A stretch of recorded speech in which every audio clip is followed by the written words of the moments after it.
Hey guys, it's Sire, and today I'm going to review The Man from U.N.C.L.E. I like this movie, I guess. It wasn't an amazing movie, but it had a lot of good points, but it also had a lot of bad points. But let me just start off with the good. The cast was amazing. I'm not a huge fan of any of these actors. Army Hammer, I actually only really remember him ever doing the Lone Ranger, and that's not exactly a shining star on his resume. And Henry Cavill, I liked Man of Steel. I didn't really know that he did anything else. Did he?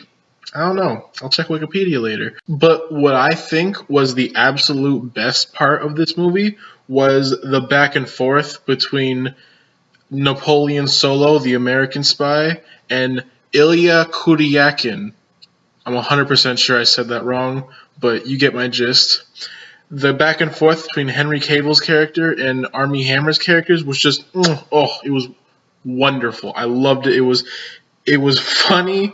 It was touching at times. I think it's inarguable that that was the best part of the movie. I don't think anyone would disagree who has seen the movie. It was just really, really good. I've said this in another review, Mission Impossible Rogue Nation, but I don't like it when a spy movie is all sad. If it's just bleak the entire way through, I don't enjoy it as much as I feel I should. Again, that doesn't mean it's a bad movie, but I just don't enjoy it as much.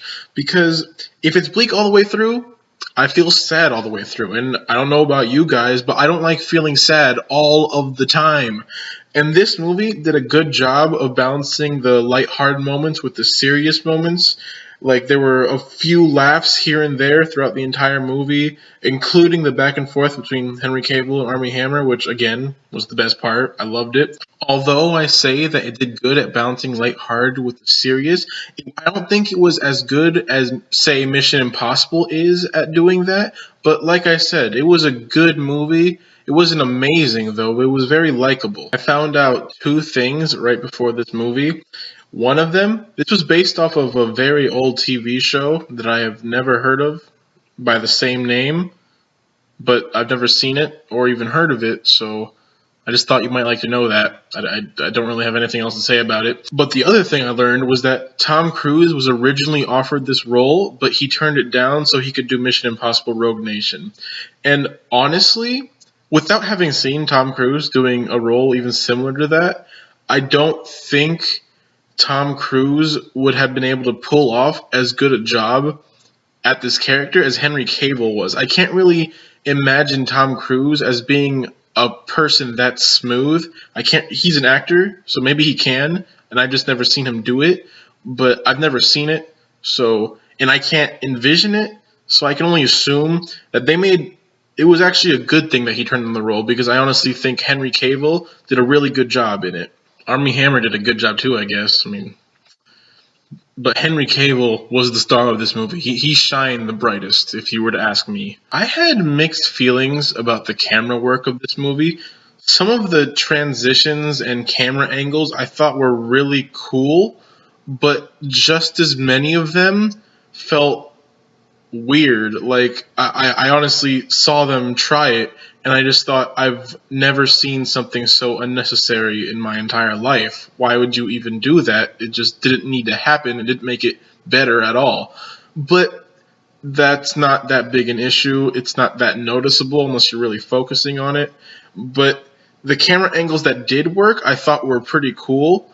I thought the transitions were kind of cool. There was this time, it's been done before, but there were a couple times where they had a black line for like a split screen view of both characters, and once they converged, they kept the black line and it just kind of disappeared until one of the characters walked over it and the scene came together again. And I thought that was pretty cool.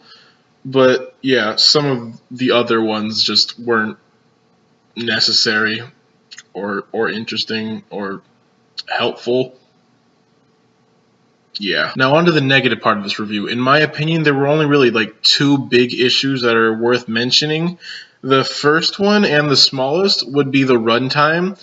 It was just short of 2 hours, and I honestly felt Like, it was a little too long. Not like so long I wish I could just hang myself in this theater and get it over with long, but more like this could have been a few minutes shorter than it currently is, and it would have done just as well long. I felt like it was maybe 15 minutes or so, maybe a little less over what it needed to be, which isn't that big a deal, but I still felt it was worth mentioning because there are a couple moments in the movie where you were like, that didn't need to be shown. Why are you even showing that? The other issue, and the biggest by far, would be the plot. First of all, it didn't really make any sense. I mean, it kind of made sense, but if you just kind of stopped and thought about it, you were like, what are they even? No, that doesn't logic. Just stop, please. And the other issue was that it wasn't really that interesting of a plot. I wasn't really drawn into it at all. I was drawn into the characters more than I was the plot. It was kind of dull. Dull's not the right word. It wasn't boring. There were plenty of action scenes to keep you paying attention. Same with suspense, but it wasn't anything special. All in all, it was a fun little spy movie. I really enjoyed watching it, but it wasn't anything too amazing or perfect. It'll probably never be nominated for anything, nor will ever be critically acclaimed, but it's a good movie to watch if you have the free time, and it's as simple as that.